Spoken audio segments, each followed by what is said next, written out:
Well, so the first stage is over. I partially assembled it. I fixed the motor to the base and I fixed the casters onto the base and also the moulding onto the inlet or the outlet of the motor.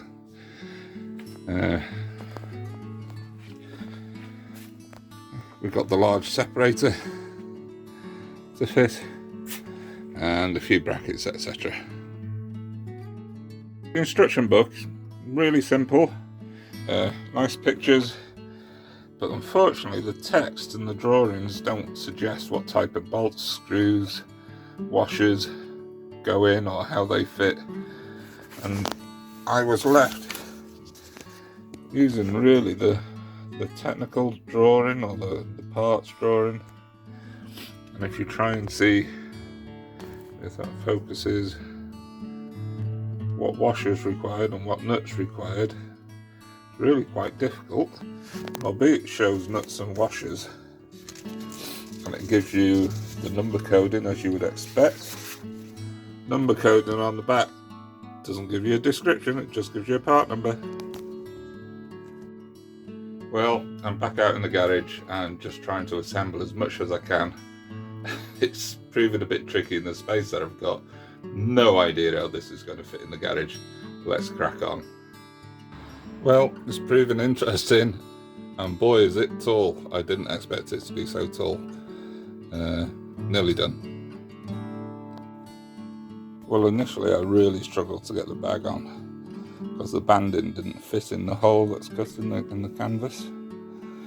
But if you just widen the hole a little bit, thread the belt in, it's so much easier to fit the bag on, top and bottom. So after struggling for a while, got the belts in, happy days. Interestingly, no mention of the handle in the instructions, but there's certainly enough screws and hardware for it to be fitted. Now for some reason there's an Allen key. I haven't figured out what that's for. I'm sure I'll find out soon enough.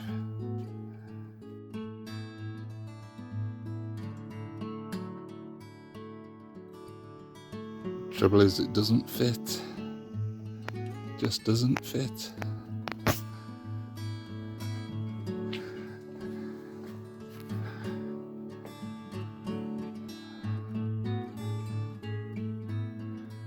But I'm sure I'll figure it out. Let's switch it on. Now, at the moment, switching on, it's plugged into an extension and the button's on the other side. Gotta fit around. Let's see what I can do.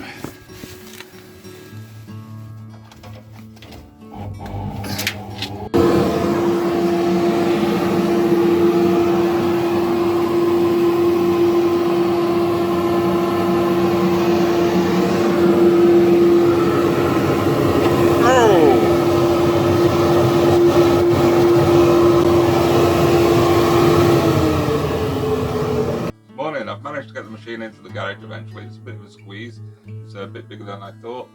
It's a Fox F50-842, so F50 842 model. It's a 2 horsepower dust collector. It's got 2 inlets, so you can use 2 pipes at the same time, which are 4-inch diameter and rather a large collection bag. Constructing it, the instructions were not the best, but I'm sure you can figure it out. It's mainly which nuts and bolts to use and which way around things go, and as you play it becomes self-explanatory. There's a couple of things in there that aren't even mentioned in the instructions, but overall really simple build and doesn't take long at all.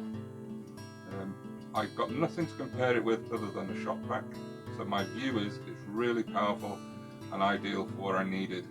And in order to get it in this morning, I had to clean the garage, and it was more evident how much dust and chippings, etc. were left in machines and left on the floor without using this.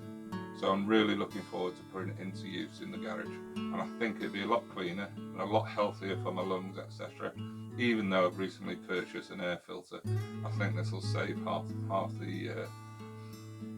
the damage and half the time and half the cleaning. at the moment I'm really pleased.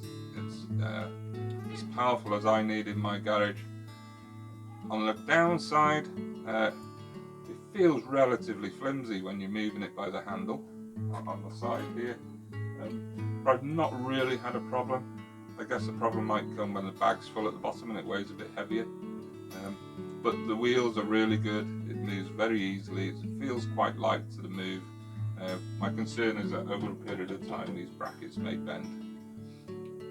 It's not really a review of the machine because I haven't used it. However, I think it's an excellent machine. It was in February 2021.